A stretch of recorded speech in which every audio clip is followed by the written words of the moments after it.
এই আলুর পরোটাটা বানাতে না কোনো ঝামেলা করতে হয় না জানো, না আটা মাখতে হয়, না বেলতে হয়, না এতে পুর ভরতে হয়, কিন্তু অসাধারণ লাগে এই পরোটাটা খেতে।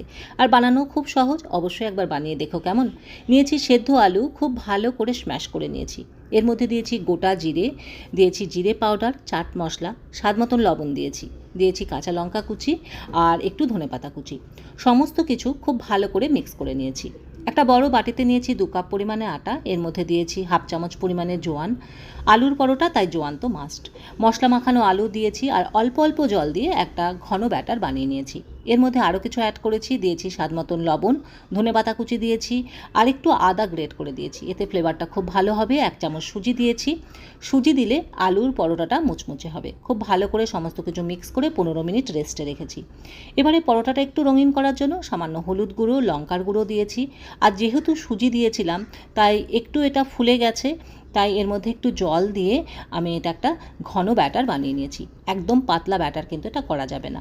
প্যানে তেল ব্রাশ করেছি, এবারে ব্যাটার দিয়ে গোল করে মিডিয়াম আঁচে এটাকে আমি ভেজে নিয়েছি। তোমরা যখন ব্যাটারটা বানাবে তখন 2 থেকে 3 চামচ তেলও তোমরা দিতে পারো, তাহলে পরোটাটা ভাজতে একদম কম তেল লাগবে। তৈরি হয়ে গেছে দারুণ স্বাদের আলুর গোলা পরোটা। অবশ্যই একবার এভাবে বাড়িতে বানিয়ে দেখো, আশা করি সব্বার পছন্দ হবে। চলো আজকের মতো টাটা।